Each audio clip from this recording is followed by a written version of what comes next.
Sinceramente, he estado toda la semana leyendo este libro, El Templo del Cosmos, por tercera vez. Y lo pasé muy bien en el fin de semana leyendo. Muy fascinante descubrir más y más, conocer más y más, cuando uno cree que ya más o menos conoce o maneja algunos conceptos esenciales de la mitología egipcia, entonces recién estás a tiempo como para que se te abran nuevas dimensiones, y sentí eso fuertemente este fin de semana. Así que una vez más les agradezco. De igual forma, ayer estuve todo el día inmersa y decidí cambiar la forma de presentar los contenidos que tenemos para hoy día, es decir, los mismos contenidos, pero siento mucho respeto a abrir el tema de los principios herméticos desde una postura poco hermética.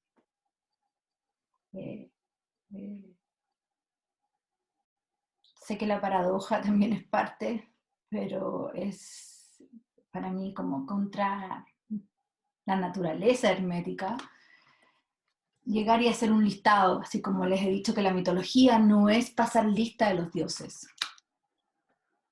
Por supuesto, los principios herméticos no es pasar lista.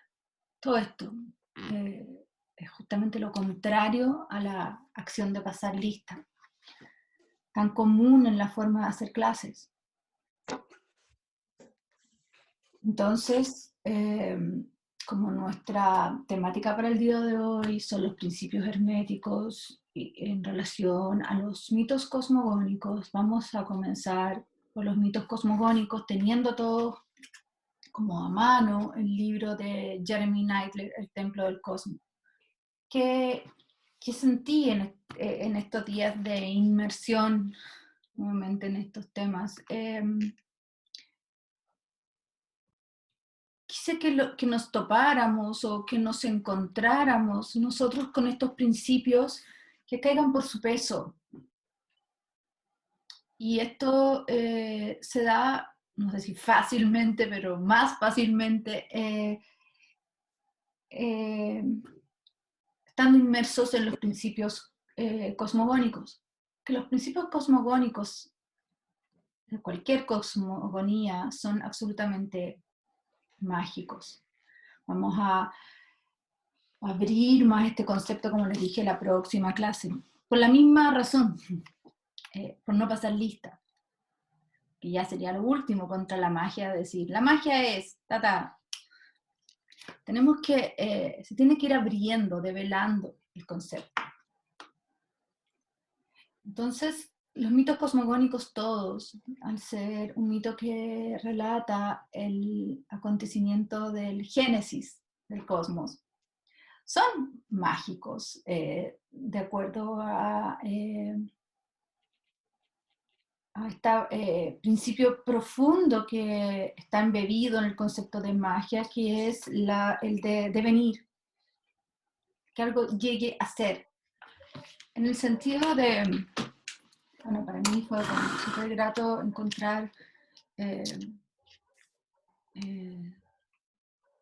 una respuesta al devenir destino, pero en el sentido de que algo vaya en movimiento a lo que corresponde por esencia, por decirlo.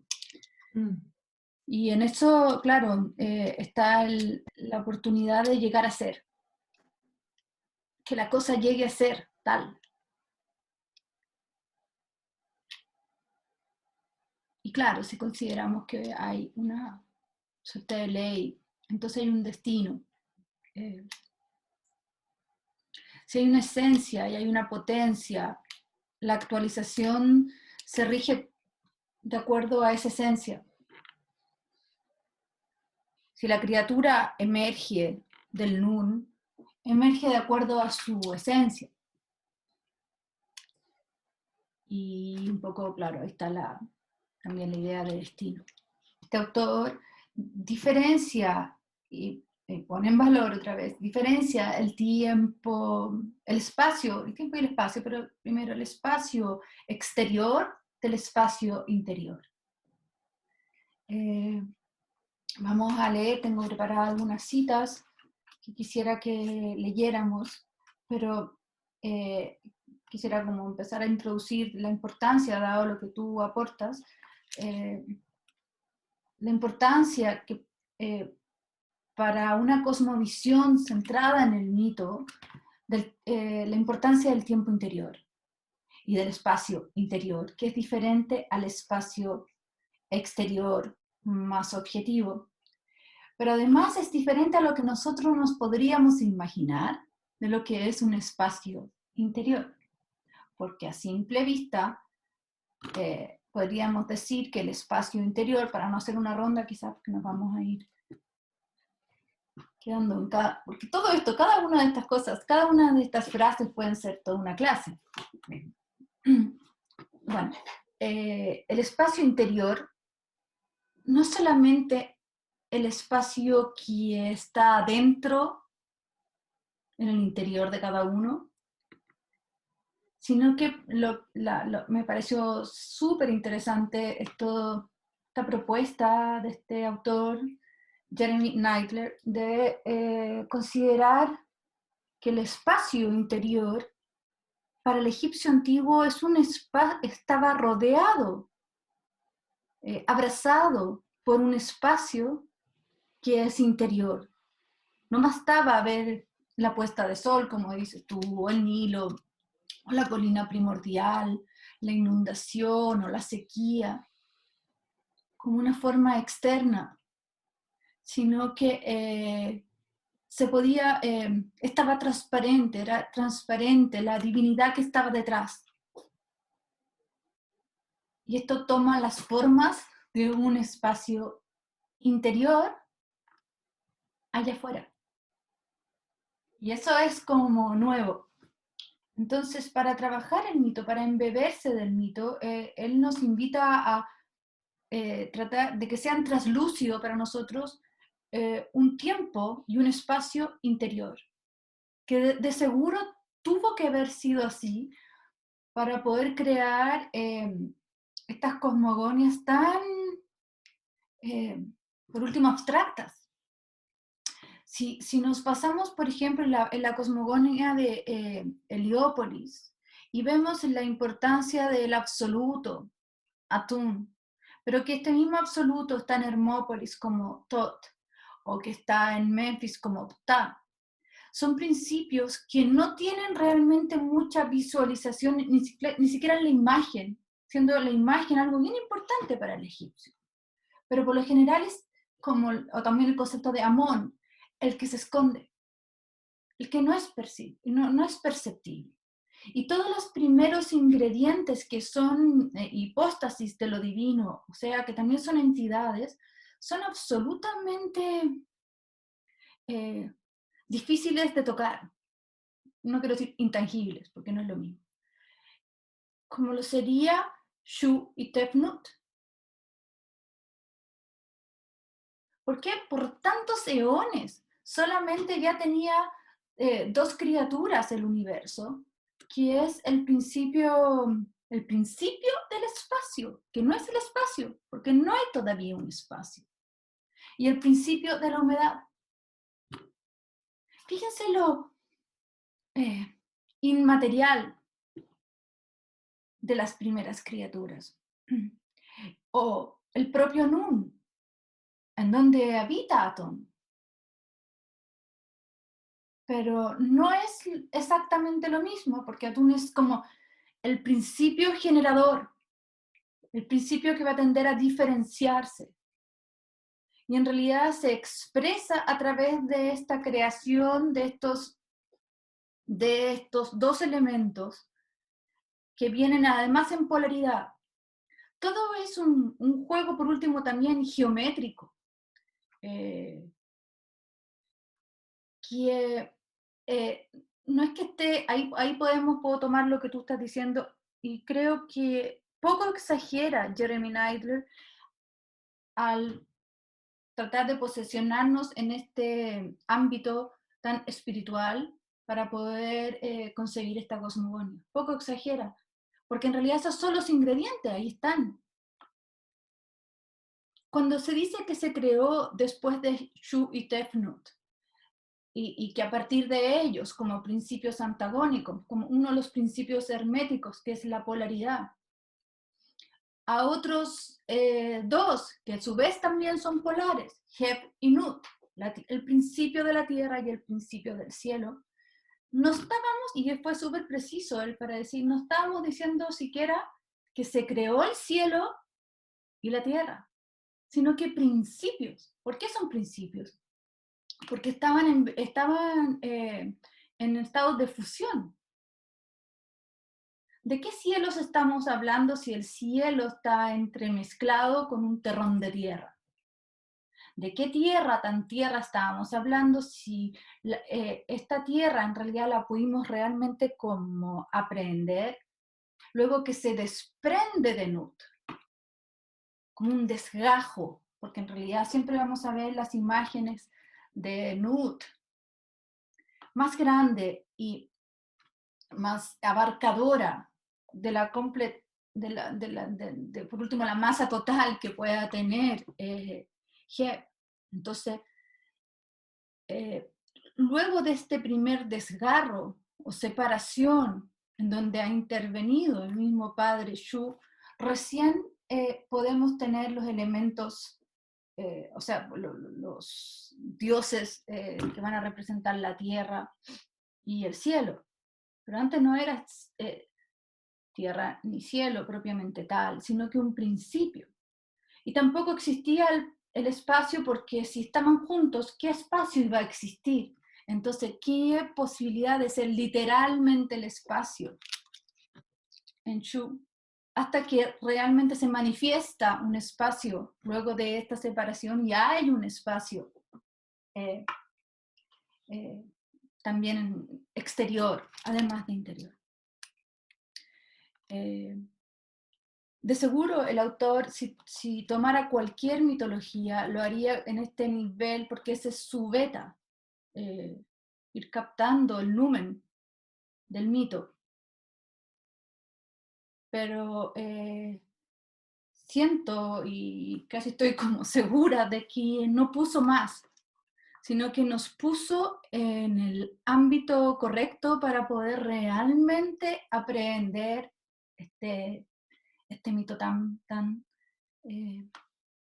complejo y profundo, espiritual, por cierto. Y por último, como el primer axioma, mental, entendiendo que la mente para el egipcio no queda en la cabeza, sino que en el corazón. Esta imagen representando a un ser humano de un tiempo, de otra cultura, en este caso la egipcia, y de un tiempo antiguo. Toda la mitología está relacionada con la psique humana. No hay una mitología independiente de esto. Entonces es bueno contactarnos con una figura humana, de algún ser humano anterior a nosotros, que estuvo viviendo esto más que como una clase de cultura, como una cosmovisión y una vida cotidiana y sagrada. Observar el espacio inmediato en donde estás inmerso y necesitarlo todos los días como sustancia de vida o contexto abrazador, cada uno de estos elementos, sobre todo los más potentes, nos, obligadamente casi, fea la palabra, pero bueno, te llevan a considerar la tremenda dependencia y la tremenda luminosidad que poseen y dependencia en el sentido de que si no estuviese el sol, si no retornara, ¿qué se haría? Si no estuviese el Nilo, en este caso, porque estamos hablando de Egipto, eh, si estos elementos que son tan absolutamente importantes no estuvieran, no estaríamos hablando de esta visión de un mundo. Vimos que en todos lados hay sol, pero que el sol en Egipto es un sol eh, extremadamente potente, luminoso, radiante, y hay una serie de tipos de luces que se dan más arriba, que se pueden incluso relacionar con lo que los griegos llaman éter. La importancia del Nilo como este río que sube su caudal justo en periodo de verano, o sea, de solsticio de verano, en un tiempo de tanta sequía, de extrema sequía, y de repente el cielo anuncia arriba la llegada de la inundación, y así sucede por tanto tiempo y por tantos años, o sea, cíclicamente, perdón, por tantos años. De la misma forma, más o menos. Y por cierto, hay ciertos años de mayor sequía y otros de mucha abundancia, y la abundancia no deja de ser también, de causar algunos estragos, porque mucha abundancia de agua pasa lo que todos sabemos con el agua. Entonces, ¿cómo estos drásticos cambios que están ahí para observarlos son finalmente el verdadero templo? Es un templo cósmico que va a dar pie al despliegue del mito. Y entonces la importancia de Horus o de Ra como el principio del sol, como el sol radiante, no es un acto racional, sino que experiencial. Todo lo que pueda significar el Nilo como esta presencia del dios Hapi, o Api, pero con H, no es algo arbitrario o aleatorio, sino que es crucial. Egipto es el Nilo. También todo lo que es la sequía, como cuando no retorna el sol, o cuando estamos a punto de cumplir el año y ya el agua del año anterior no da, no hay, y se vive el proceso de vivir el desierto en el oasis. Entonces aparecen hipóstasis de una deidad que es contraria a la de Osiris y la abundancia, y su contrario es la sequía, lo requebrajado, lo muerto, lo decadente, lo infértil, y así, y ese Set. Entonces, el templo cósmico ofrece abundantes elementos como para la realización o creación de este mito cosmogónico. Y como concepto esencial, el agua en sí. El agua en sí, no como río solamente y retorno anual de la agricultura y la fertilidad, sino como primer elemento en donde se desarrolló la vida. Y esto no solamente lo vieron los primeros hombres que existieron en la creación, sino que se vive además ritualmente y físicamente todos los años, ya que hay una inundación y se vuelve a estar en ese momento de indiferenciación, en donde todo está revuelto, todo quedó bajo el agua, todo está sumergido, nada aparece allá afuera y de pronto algo empieza a aparecer y entonces podemos vislumbrar una primera colina y que esta va a ser la colina primordial y vamos a distinguirla como un centro de culto, como centro del mundo, como un eje cósmico, como un lugar real, como un lugar sagrado, y empieza todos los rituales sacerdotales en torno a ese elemento que apareció naturalmente en el templo del cosmos. También estaban, bueno, las inundaciones y después ya viene todo el proceso celeste, es decir, todas las estrellas que, como dije antes, están ahí como lo está Sirio cada año antes de que comiencen las inundaciones. Como Orión viene a representar a Osiris, como Sirio representa a Isis, como la Osa Menor va a representar a Set por distintas razones, y así. Y entonces nos vamos acercando a un principio de correspondencia. Lo que sucede allá en el cielo es igual a lo que sucede acá abajo, en la tierra. Lo que acá sucede en la tierra, por ejemplo, a nivel de las horas, es tan parecido a las horas que se va a vivir en la Duat egipcia.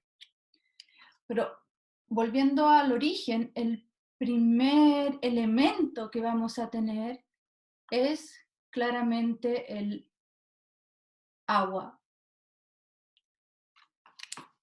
El agua que para los egipcios, Nun, es el agua primordial. Miren que, claro, podríamos decir, ¿cómo? ¿Por qué no lo hicieron más fácil? Nut y Nun. Porque claramente tienen un origen. Por supuesto, la noche precede al día. Y por supuesto que Nut está más cerca de Nun que la tierra de Nun. O sea, lo abismal se parece más a la noche, al misterio, a lo inconsciente, a lo desconocido, a lo sombrío. Y entonces Nut y Nun tienen mucho que ver, la noche y el agua abismal.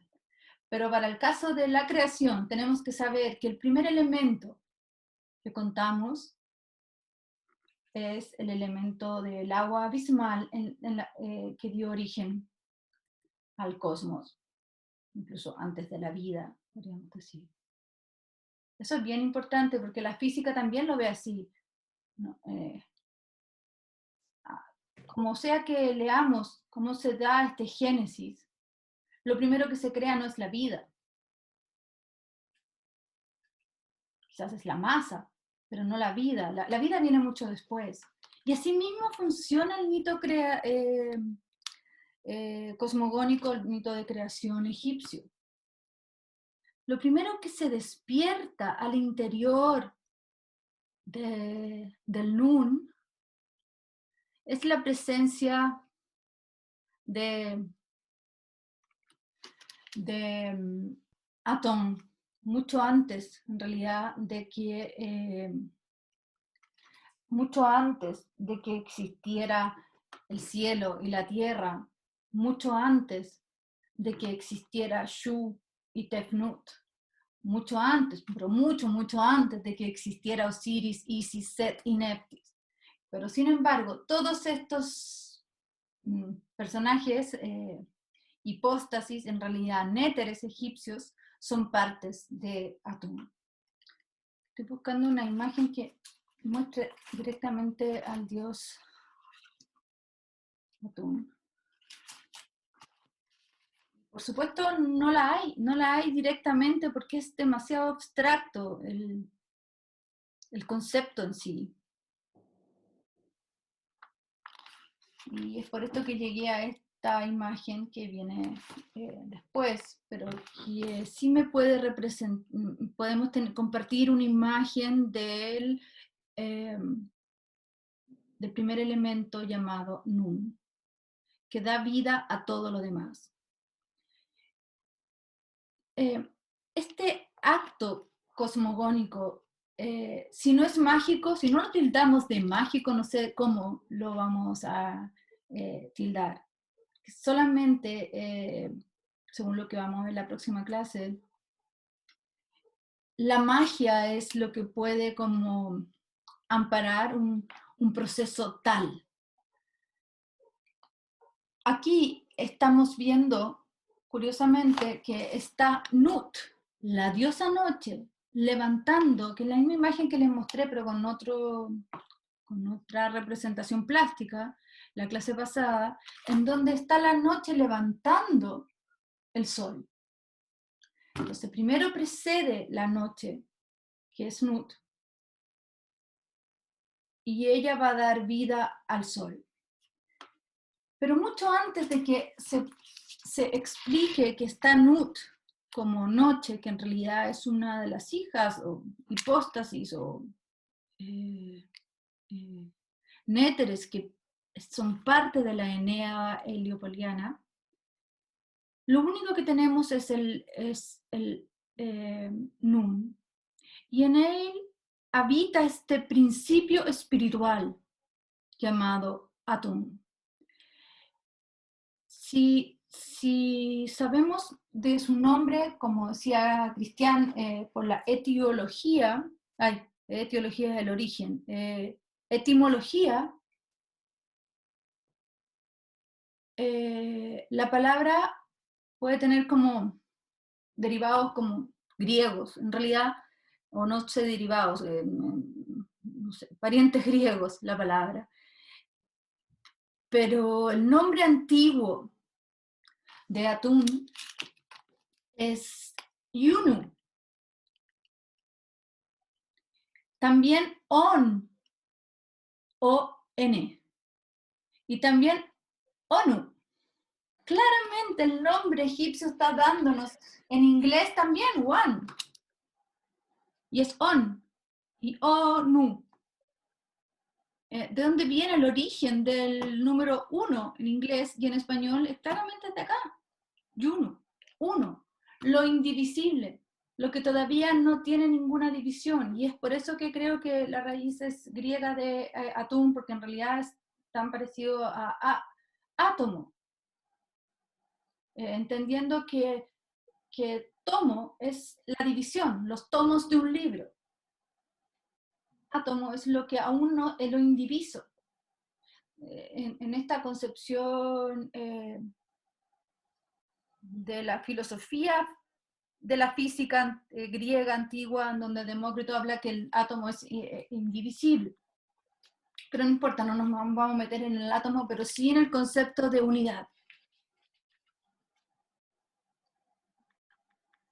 Es súper interesante que vayamos como abriendo estos conceptos. Entonces, sabemos que el principio absoluto que habitaba en el Nun, incluso antes de que se manifestara nada, es decir, cuando podríamos decir en el principio el vacío, porque hay un vacío de criatura, pero en realidad hay un plenum. Hay un Nun que contiene toda la simiente de la humanidad. En ese principio igual estaba Atum, rodeado. Y una de las formas que a veces toma el Nun es una serpiente. No es la única mitología que imagina una imagen simbólica, una propuesta, que es siempre una representación de lo que no tiene una forma, que es una representación del arquetipo. El arquetipo de lo abismal. Hay veces que ha sido representado por serpiente. Por ejemplo, en nuestra mitología mapuche, tiene a Tenténica y Kai en las aguas abismales, antes de que la creación se eche a correr. La serpiente tiene esta condición de ondas, así como lo tiene el agua, también de estar rodeado de. Entonces, este espíritu indivisible está rodeado por los anillos de la serpiente envolvente, que va a tener un nombre, se llama Nehertum, algo así, ahí lo vamos a ver, y es la que infunde el principio de la vitalidad. pero el espíritu que activa la palabra que estamos diciendo, el devenir de lo manifestado, es Atún. ¿Y dónde está la sustancia? En el Nun. Y entonces podríamos decir, entonces hay algo. Está Atún en el Nun, o sea, hay dos elementos. Sí, también podríamos considerarlo así. Pero todavía nada se ha hecho manifiesto. Es un principio espiritual. No hay nada físico. Ni tampoco esta serpiente es una serpiente. Incluso ahí el mito lo toma como una comparación. Cuando tenemos la figura de la metáfora y la figura de la comparación, tipo PTU ahora, la comparación no es lo mismo que la metáfora. Porque la comparación hace una comparación. Está diciendo, es como si fuera una serpiente. A diferencia de decir las perlas de tu boca. Aquí hace como si fuera una serpiente, como si Nun fuera una serpiente que tiene anillos y rodea a este principio espiritual inicial. ¿Se dan cuenta lo abstracto, lo intangible de lo que estamos hablando? Este principio no tiene una forma, se representa aquí en una imagen así. Ni es que ha nacido la diosa Sekhmet, que es la diosa serpiente. No. Estamos tratando de dar cualidades a una atmósfera abismal. Y sabemos que en esta atmósfera abismal habita un ser espiritual, Atún, que tiene el nombre, y vamos a ver en la próxima clase la importancia del nombre. Su nombre representa lo indiviso, lo absoluto. Sin embargo, esto indiviso y absoluto es a su vez el demiurgo creador de todo lo que está afuera, y todo lo que está afuera también lo contiene a él. Por eso cuando se habla de la Eneada heliopoliana, si hay 9 dioses, todos son una cualidad de Atún.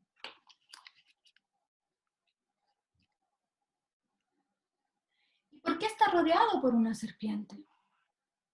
Porque podemos decir, hacemos este mismo mono, pero sin la serpiente y no hay nada. Por una sensación de estar envuelto en algo. Estar rodeado por lo abismal. No es igual estar rodeado o no por lo abismal. Y eso representa a la serpiente. Pero todo esto lo tienen que imaginar en un espacio interior. Y es ahí cuando Jeremy Neitler habla del espacio exterior que te puede rodear externamente y que aún así es interno. No existe realmente una serpiente, es como si fuera.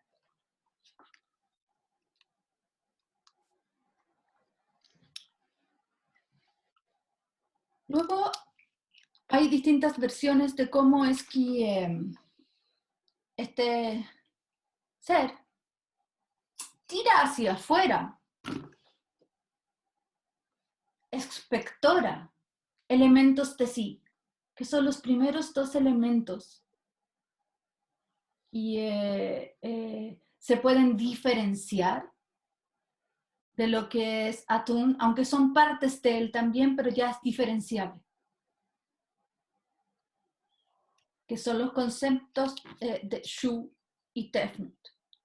No pueden aparecer como que uno nació primero un hermano y al otro tiempo nació el otro hermano, el Benjamín. No.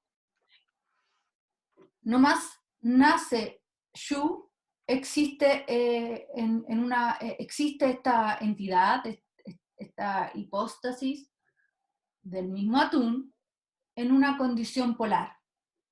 Y todo lo que nace a partir de Atún va a seguir esta misma ley.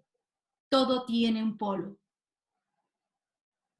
toda verdad tiene su anverso, toda verdad es media falsa, toda mentira es media verdadera. Y como diría un físico tan fantástico después, una verdad, como es una verdad profunda, es una verdad cuyo opuesto también es verdadero.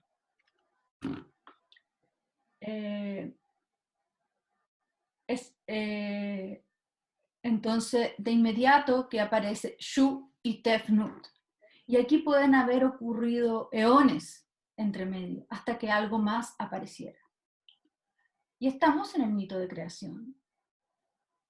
Es decir, solamente existía el absoluto que había expectorado. Hay veces que se habla de una masturbación, pero todo para poder decir que de un solo ser, que es andrógeno, que es bisexual, que lo contiene todo porque no tiene división, algo salió fuera de él. Y entonces el verbo más como afina esto es expectorar. Sacar hacia afuera dos criaturas que parten desde Atum, pero se diferencian, aunque también lo contienen. Estas dos criaturas van tan lejos en su inspiración y en su, inspiración y expiración, o en su concepción de espacio todavía, sin que exista el espacio como principio, y de humedad, que que Atum envía su Ka, que es el principio de su doble, el principio de lo que es Atum, incluso más intangible lo intangible que ya es Atum, está rodeado por el Ka, rodea al Ka, perdón, a estas dos criaturas que dependen de él, o que nacen de él, o que son hijos de él en nuestro lenguaje. Es decir, siguen envueltas así como Atún estuvo envuelto por la serpiente. Mucho tiempo después, quizás eones, Shu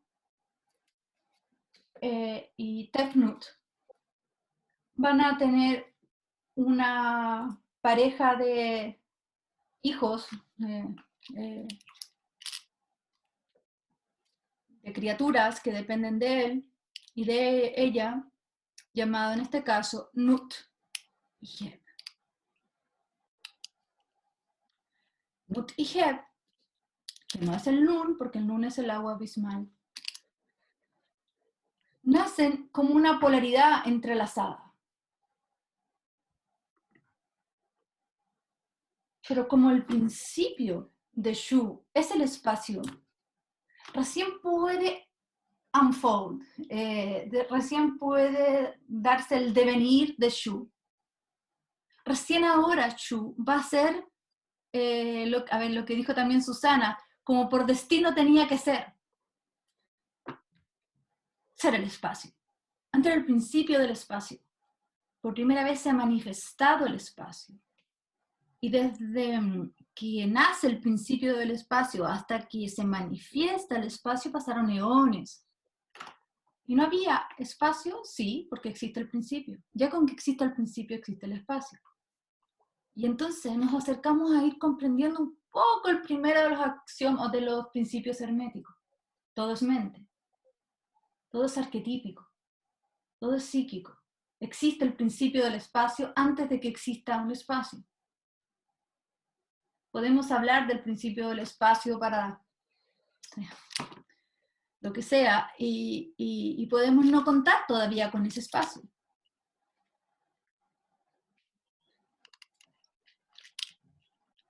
Así que ahora se realiza Shu, separando, haciendo lo que tiene que hacer, con lo cual también lleva, alguien también habló de eslabón, Y claro, que el eslabón de las leyes cósmicas se sigan dando. Con esto se permite que Nut, la noche, se diferencie del día. Cuando tenemos a la noche imbrincada con el día, existe el principio de la noche y el principio, perdón, el cielo, perdón, se separe de la tierra.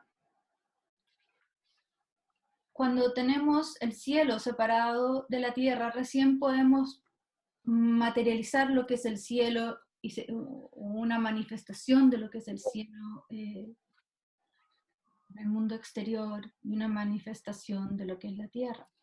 Pero aún así existían como principio, así como Shu era el principio del espacio antes de haber manifestado el espacio.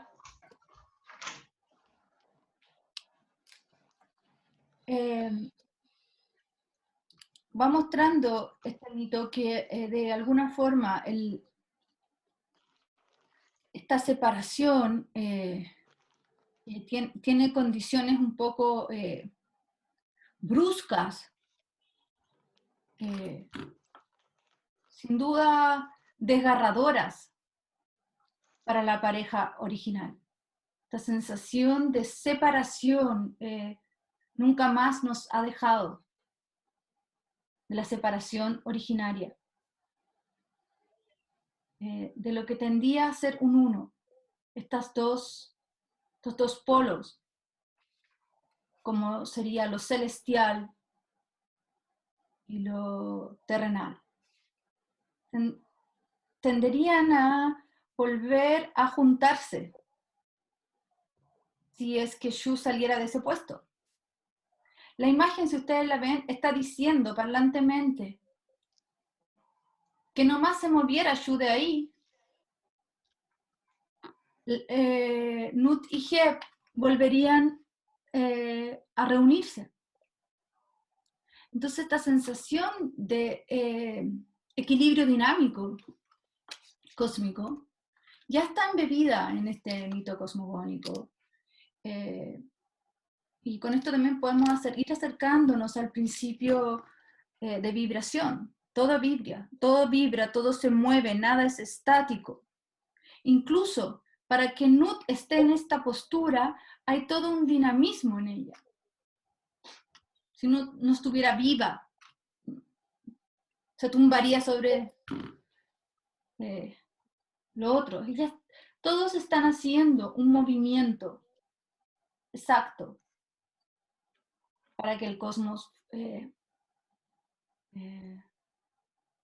esté vivo y con esto esté en movimiento. O esté en movimiento y por esto esté vivo. Hay versiones en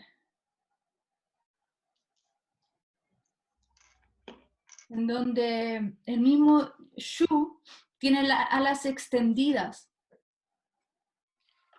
Y es que esto es interesante porque aquí hay como un sincretismo en donde el dios Shu, el espacio, tiene condiciones parecidas a la de la divina Maat. Todo este concepto de lo alado está también tan relacionado con el principio de la Maat, que es uno de los componentes de la magia. Si vemos, ella utiliza esta pluma arriba y por eso la reconocemos. Amat y Shu comparten el mismo símbolo. Pero hay veces que Shu no lo tiene, si yo, el pintor no lo puso, pero está el mismo símbolo de por medio. Y el símbolo es la pluma y aquí en todo caso la vemos en estas plumas que hablan también de espacio, pero de equilibrio, no hay un solo brazo levantado, son los dos brazos, entonces esta armonía, equidistancia, es también son elementos simbólicos de la divina Maat. Bueno, hay veces en que Atum también se le puede llamar el gran ganso divino, o el cacareador cósmico. Se le dice así como hablamos de las serpientes que vienen a ser con una comparación, una ilustración para representar elementos internos del espacio interno de esta deidad. El cacareador divino es porque una de las aves que más huevos ponen en Egipto es este ganso.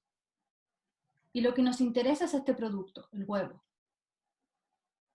Y en realidad, si nos abstraemos, entonces el ganso viene a ser el padre cósmico del huevo cósmico. El huevo cósmico es un huevo que contiene toda la simiente de la humanidad también. Es otra metáfora para finalmente hablar de lo mismo. Podríamos decir, pero ¿cómo? ¿No era sin forma? No, no tiene forma. Es una forma de representar en esta comparación con lo que sucede con un huevo, que tiene todos los elementos adentro, pero que estos no se manifiestan hasta que se rompa el huevo. Entonces aquí Jeremy Neidler habla que ya sea por este desprendimiento de Heb, que estaba prendido al cuerpo de Nut, porque vemos que Nut es mucho más grande, y claro, es la era de la diosa, no eran iguales. El cuerpo de Nut es un cuerpo celeste, del cual se desprende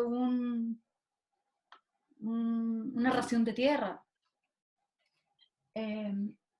Y este es un acto de sacrificio y dolor, de separación, que significa en todos los lugares y en todos los tiempos lo mismo que nosotros podamos entender por separación. O la separación o ruptura del cascarón del huevo. Igual es un acto abrupto, donde algo tiene que romperse o descajarse para que se ponga de manifiesto lo creado. La cosa es que esta Nut tiene todo el cosmos también manifiesto en su interior. Como son principios polares, no es que solamente Heb, como nosotros somos en esta cosmovisión que vivimos tan literales y estrechos, realmente de él surgen todos los elementos cósmicos, de la Tierra por lo menos. También el cielo en esta concepción tiene una serie de hábitos, gestos y actividades y mucho más que representan a un mamífero, por ejemplo, parir, lactar, copular. Son los hábitos del cielo, son los hábitos también que pueden estar representados en otra versión de Nut, y que se hace más como que hace un sentido, que es esta imagen de la misma Nut, como Hathor, la vaca divina, que es tan alta y tan abismalmente grande que contiene en su vientre todas las estrellas del cielo. ¿Y qué es Nut? O sea, esta vaca es Nut, es una forma de representar el cielo, más encima en un momento que estábamos en la era de Tauro, en donde era incluso más fácil verlo así. Y entonces esta Nut se traga, o como Hathor, pero ya como Nut es lo mismo, se traga todos los días al sol al atardecer y pare todos los días el sol al amanecer. Y por eso se llama la casa del toro.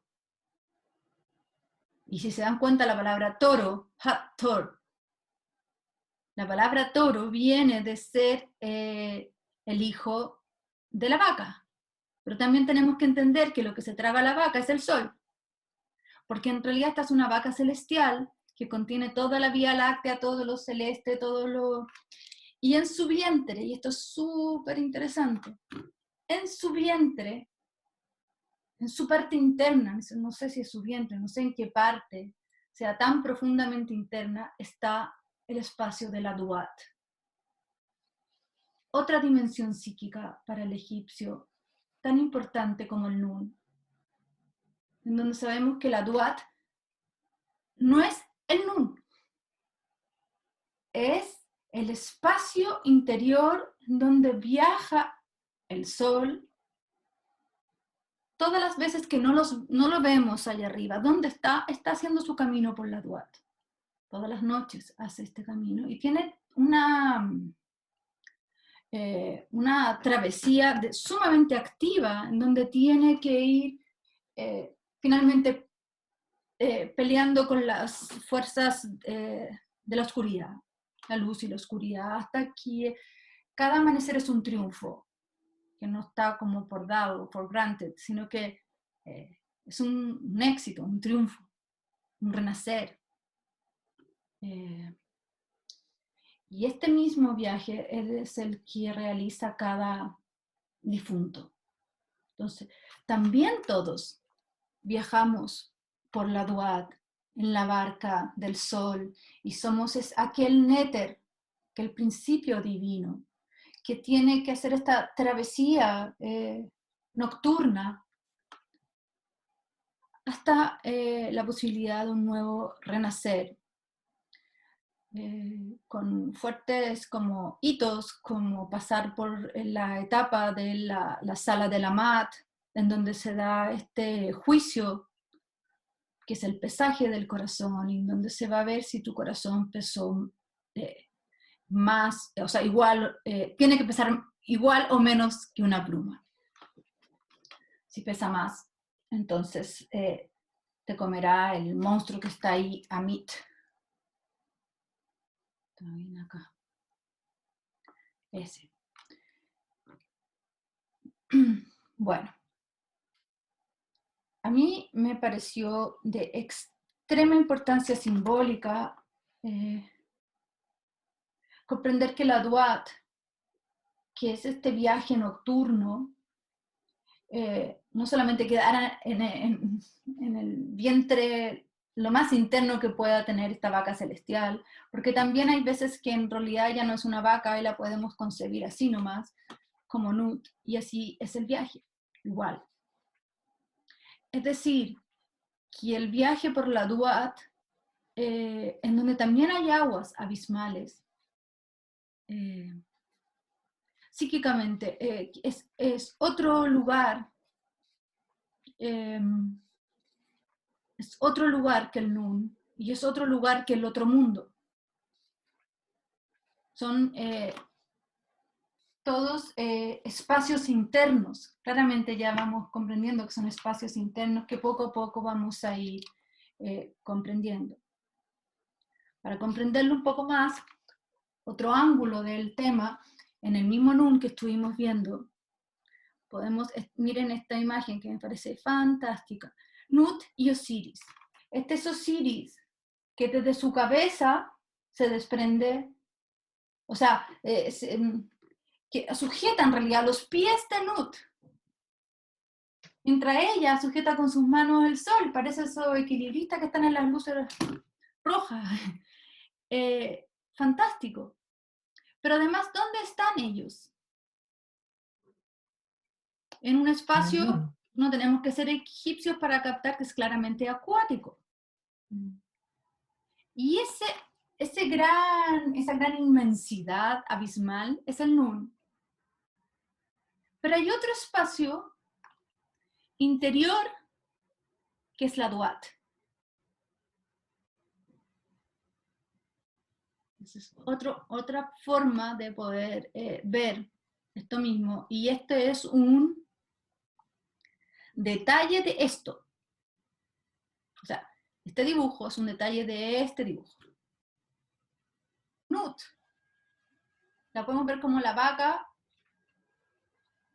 como la mujer estrellada que vimos con esta posición típica, o en este caso, en su posición alegórica de levantar al sol. Y entonces a veces puede aparecer solamente con la bola del sol arriba o sosteniendo la barca.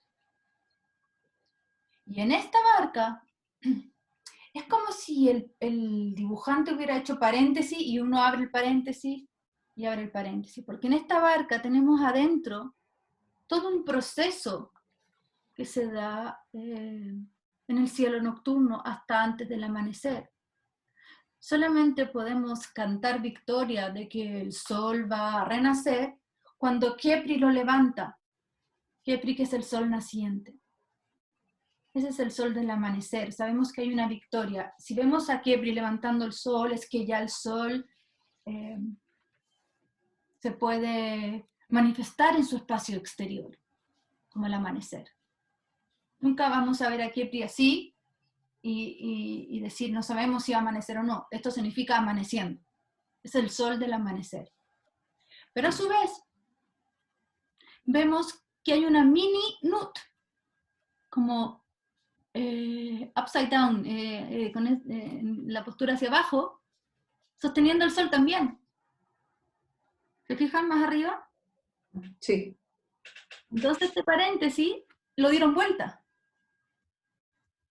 Esto en el dibujo original está así. Eso me di cuenta ayer. Sí.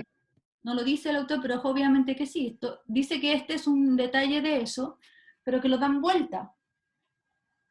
El néter, que representa el difunto que también viajó, llámese Osiris, o llámese el nombre de cualquier otro ser humano que ha muerto, también está acá adentro. Hay una serie de esencias que están también adentro. Y aquí tenemos a Nut arriba de Osiris, y dentro del Osiris se hace un espacio acuático diferenciado, simbólicamente, y esa es la Duat. Entonces, este espacio también es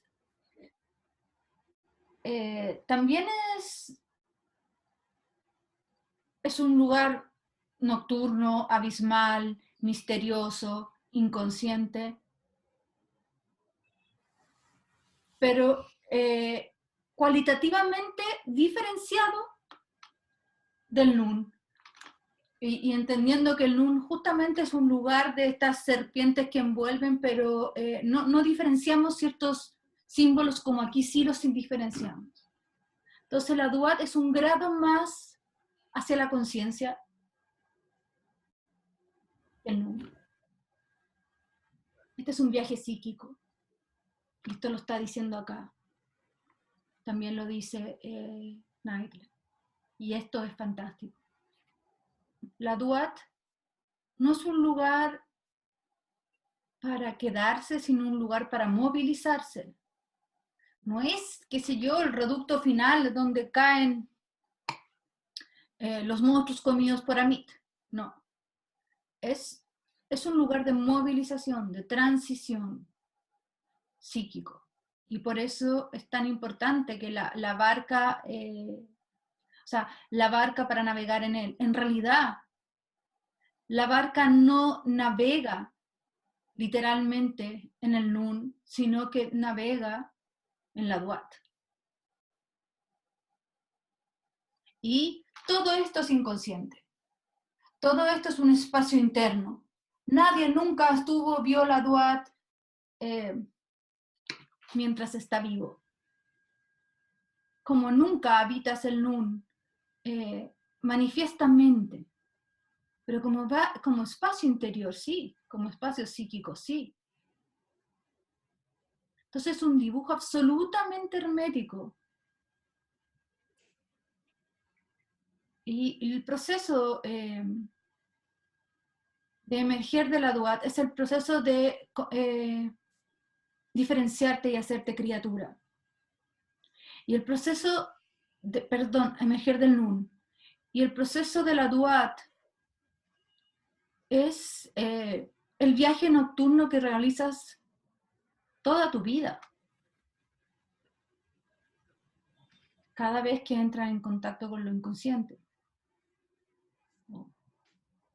En todo momento, mientras lo inconsciente pervive dentro de uno y es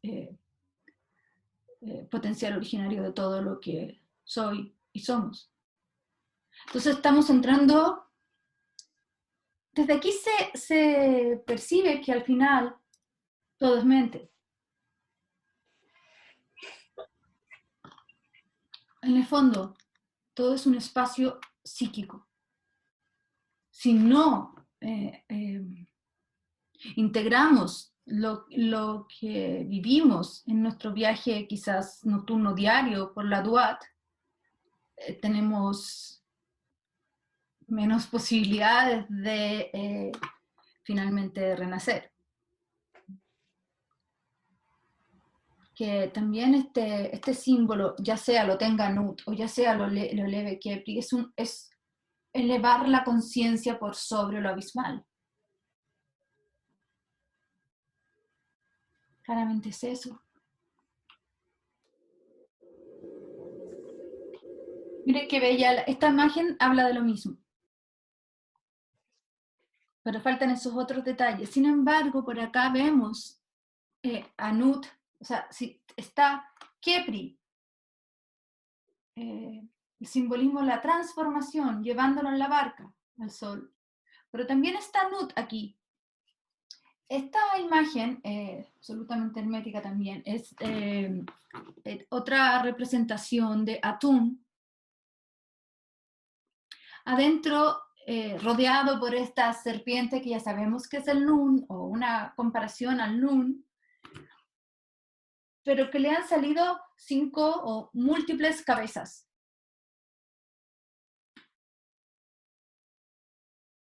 Y tenemos que pensar en este símbolo desde el espacio psíquico interior, o sea, del espacio interior. ¿Qué simbolizarán múltiples cabezas? También vemos, y esto es como una ayuda que tenemos, está sujetando o está tocando a Kepri, que Kepri a su vez está tocando a la serpiente. Sabemos que está inmersa en el agua por estas 3 gotitas. Este es el momento como de eclosión. Es un momento que aparezcan múltiples cabezas, es para decir, no es la serpiente, estamos a punto de que aparezca lo múltiple. Basta con que hayan 2 cosas de uno para que ya exista lo múltiple. Hay como una máxima egipcia que toda la mística egipcia es pasar del 1 al 2, porque eso es pasar del 1 a lo múltiple. Entonces, estas múltiples cabezas está hablando en realidad de la acción de pasar a lo múltiple, a manifestarse en su eneada. Podríamos decir por qué 4, por qué 5, pero básicamente es lo múltiple, muchas. Del 1 a lo múltiple, ya sea 2, ya sea 3. Lo múltiple es la manifestación de la criatura. Porque hasta ya sea que sea una, esa una se diferencia del nun y ya son 2, así que es múltiple. Estábamos hablando que en el comienzo está el nun y afuera no se ve nada. El agua abismal está cuajada de vida, o de potencialidades, pero está todo disuelto.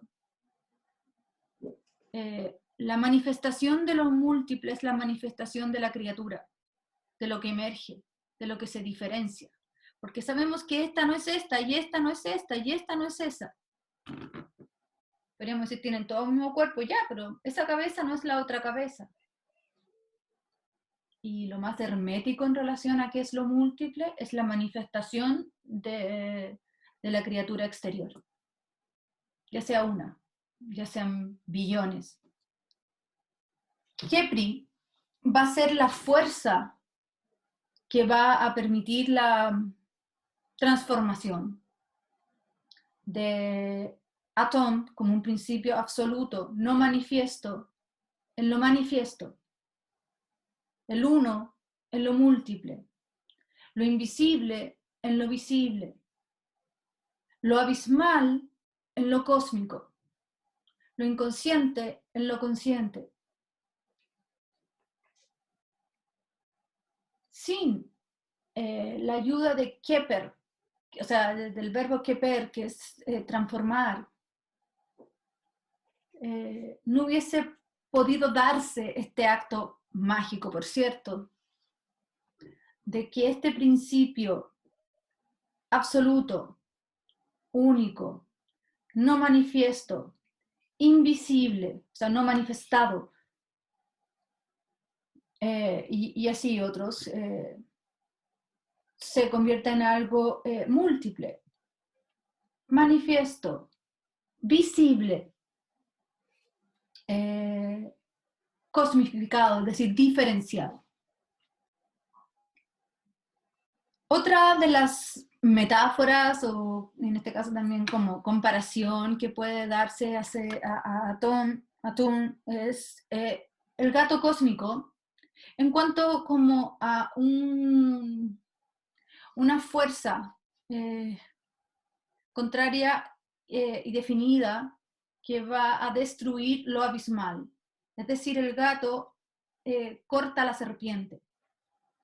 Es una metáfora menos utilizada, pero no nos tenemos que quedar en lo literal, por favor. Es la acción de diferenciarse. Puede parecer muy duro, pero para diferenciarse es necesario romper el estado anterior. Es eso. Porque también podríamos decir que Atún en las aguas abismales, él era la misma serpiente ondulante. Entonces, romper el estado, no podemos pasar a una nueva forma sin romper el estado anterior. Y hablando más en físico y en abstracto, la única forma de pasar a hacer una criatura manifiesta es romper el estado de simetría antes. Romper la simetría. El surgimiento de una criatura visible a vista y paciencia de todos es un acto de romper una simetría, romper la homogeneidad, el lenguaje de Mircea Eliade. No sé quién recuerda hacer el libro, bueno, casi todos sus libros hablan de esto, pero lo sagrado, lo profano, la importancia en el acto cosmogónico es justamente esto, salir de un estado de homogeneidad. Diríamos, ¿cómo? Sí, pues, hay que pasar a un estado distinto. Y eso significa siempre romper el estado anterior. Bueno. También, en la casa heliopoliana, a pesar de que la Eneada son 9, incluido Atón o Atún, tendríamos que sumar el principio de la luz y conocer entonces el principio naciente de Atún-Ra. Una de las imágenes para representar al sol naciente también es el destello de algo como un ave, pero no es un ave, pero bueno, también podríamos decir es un ave, luminosa, destellante, brillante, que aparece en el medio de la oscuridad. Y este es Ra. Otra representación para el nacimiento del sol. Pero si nos imaginamos que el universo todavía no está manifestado, es decir, no se ha separado, por ejemplo, el cielo de la tierra, entonces no hay un espacio y todo está todavía no diferenciado, sea está indiferenciado. ¿En dónde se va a poner el sol? Si no hay cielo, no hay firmamento. Bueno, igual como hablamos de Shu como un principio del espacio antes del espacio, por supuesto existe el principio de la luz antes de que exista la bola solar. Y Ra viene a representar ese principio de la luz. Esto es muy importante en casi todas las mitologías, la mitología griega, tan importante ver que el principio del sol, como Apolo, por ejemplo, es más que el sol en sí, es el principio de la luz, todo lo que pueda significar simbólicamente. Pero además, este encuentro, yuxtaposición de símbolos, en donde el principio de la luz surge en el medio de la oscuridad, es tan parecido a lo que pueda ocurrirle al sol en medio de esta barca solar, que en realidad va viajando por la Duat, un camino interno, y va viajando un principio de la luz, pero no ahí en el sol resplandeciente de las 12 del día. Un viaje lumínico en medio del inmerso en la máxima oscuridad. Y ese es el principio de Ra. Es mucho más sutil o más profundo, más interno, que decir Ra es el dios sol. Es mucho más psíquico. Es la conciencia viajando en el medio de la oscuridad. Y por eso la Duat se diferencia del Nun. La luz surge luego del momento de máxima oscuridad. Y por eso hay una victoria del sol. Es decir, el sol a este vientre entró bien decaído. Es un sol que ha vivido un envejecimiento en el día inmenso. Entra con principios vitales mínimos, por decirlo y poco a poco se va restableciendo gracias a este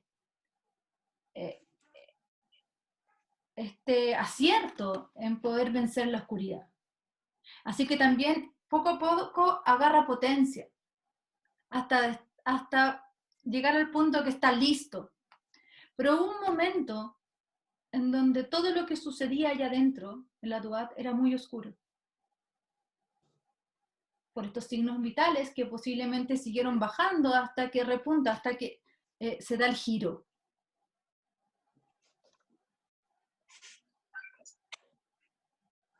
Esta imagen también que propone el libro, ¿quién está aquí? Es Shu.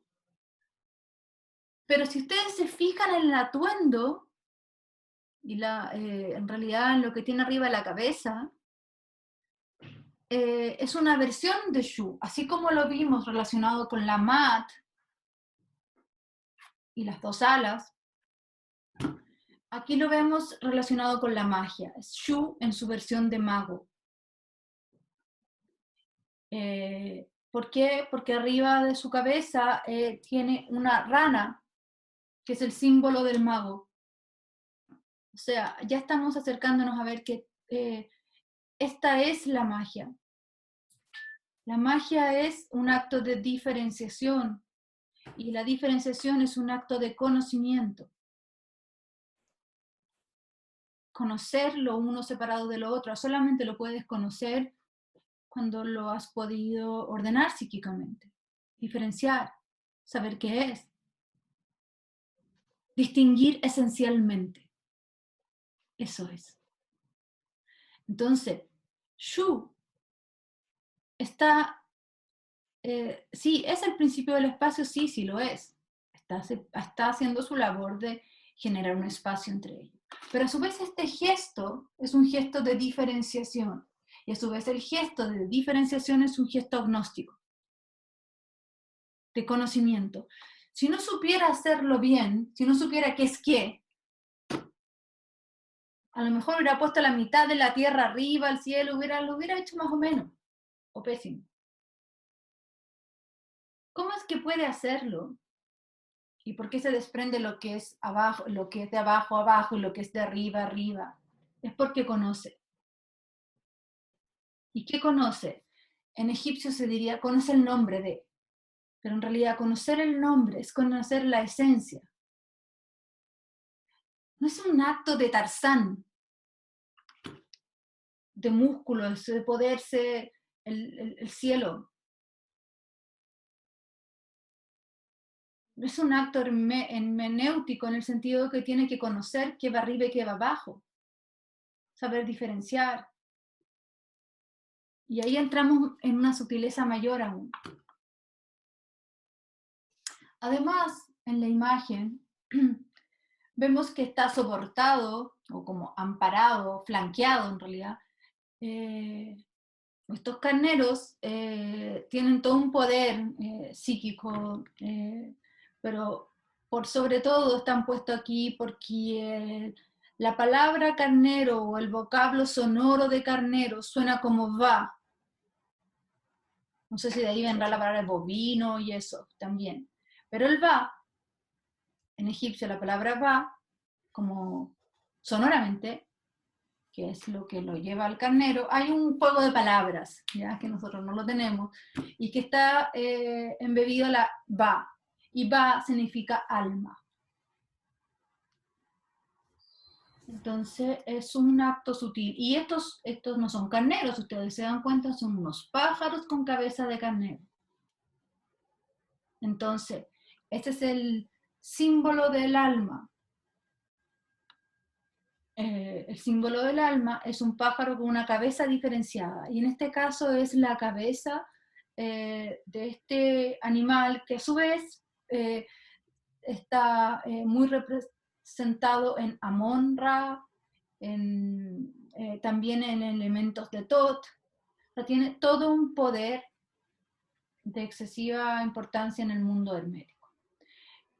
Pero básicamente entonces sabemos que aquí Shu está como un mago, maga, mago amparado por las fuerzas del alma, fuerzas sutiles. Esta imagen de acá es la imagen de el viaje del sol a través del cuerpo de Nut. ¿A qué se refiere entonces? Al viaje por la Duat, que en el dibujo de la vaca se refería a esta imagen de aquí, en donde viaja el sol nocturnamente y finalmente después de sus batallas con las tinieblas, vence a la oscuridad y amanece más joven, más bello y más reluciente que el día anterior. Pero ahora lo podemos ver en una representación de Enut, ya no como la vasca, sino que como la mujer cielo que tiene en su vientre este pasadizo mágico en donde viaja la barca del sol a diario. Pero la espacialidad no tiene necesariamente que experimentarse de esa manera. Es evidente que en la antigüedad el espacio se experimentaba no simplemente como la condición de la exterioridad de los objetos en el mundo, sino que también revelaba diversos grados de interioridad. Había vastas e importantes regiones del cosmos que existían de manera íntegramente interior, en las que prevalecían condiciones muy diferentes, pero de las que deriva y en las que participa el mundo exteriorizado. Como consecuencia, los seres humanos no se sentían simplemente observadores de un mundo exterior. Los objetos tenían una dimensión interior y los seres humanos podían entrar en ellos de una manera que actualmente nos resulta totalmente desconocida. Eso es, por ejemplo, lo que estamos viendo aquí. No solamente estamos viendo el cielo, además de ver el cielo como podemos ver con nuestros sentidos el cielo, podíamos ver nosotros los seres humanos el espacio interior de lo que está allá afuera. y ver entonces el vientre del cielo, obviamente como verlo como un espacio interior, y ver cómo esta barca del sol viajaba al interior de él. O ver, bueno, todo lo que hemos hecho en esta mañana es eso, justamente eso. Esta dimensión interior es, por supuesto, la dimensión simbólica o vertical. Lo que pertenece a ella no es físico. Ahí se localizan los aspectos no físicos de los objetos que tienen un modo externo de existencia, y también las fuerzas, energías y seres no físicos que pueden o no hacerse manifiestos en el espacio exterior. El vertical nos remite más fácilmente al numen, a lo trascendente, a lo divino, y a estos elementos como gestadores de todo lo que finalmente estoy viendo acá. En los tiempos modernos hay una fuerte tendencia a considerar que esa dimensión interna está dentro de nosotros. Y no está diciendo que no es así, lo que está diciendo es que no es solamente así. Tiende a localizarse dentro de la subjetividad humana, consciente o inconsciente. En la antigüedad, en cambio, el espacio interior se considera objetivo y poseedor de una existencia independiente de la psique humana. Era un reino que la gente percibía o en el que se aventuraba, más que un dominio confinado a la psique humana individual o colectiva. Si debiéramos señalar una diferencia importante entre la conciencia moderna y la antigua, sería esta, que mientras la conciencia moderna siente que contiene en sí misma un mundo interior, la conciencia antigua se sentía rodeada por un mundo interior. Y mientras la conciencia moderna siente que los objetos están contenidos en el espacio exterior, o al menos separados unos de otros por un espacio que está entre ellos, la conciencia antigua sentía que los objetos contenían y por lo tanto podían revelar un espacio interior metafísico. Eso último era en realidad lo esencial que quisiera y que iba a como compartir con ustedes. Este espacio interior de los objetos y este espacio interior que no solamente queda en mi interior, sino que queda en el interior del exterior que estoy visualizando. Y quizás sería altamente metafísico hablar solamente así. Entonces para eso está el mito. Para eso está el mitologema. El mitologema, ¿por qué surge? El mitologema como la narración del mito. Para poner en símbolo lo que si no tendríamos que hablar en un lenguaje sumamente abstracto, como decir el espacio interior de lo exterior que estoy observando. Y para eso puedo decir que en Nut, que en un vientre. Y obviamente no lo vemos porque nadie ve el vientre del otro. Pero es un espacio interior del exterior que estoy viendo. Y así todos los objetos tienen además una interioridad.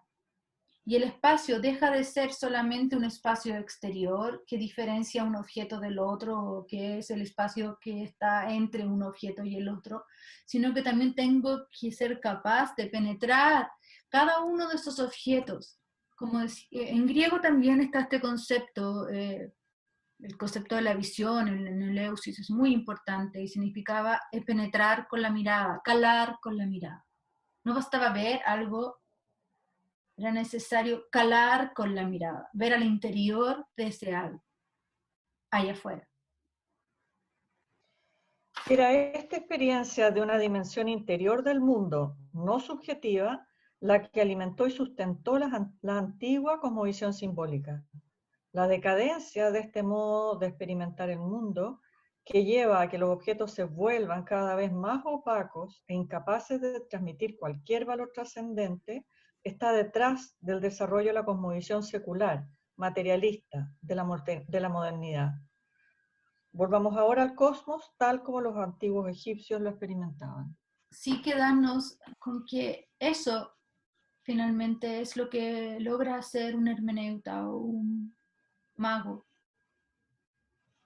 No le basta con ver un objeto, puede ver en el interior del objeto, puedo diferenciar lo que hay ahí, diferenciarlo de afuera o diferenciarlo de lo que hay en el otro objeto. Tengo acceso a elementos que para otros es solamente material. Es decir, el nivel de disposición del cosmos no manifestado está totalmente articulado con mi ser, y entonces mi movilidad es muy distinta.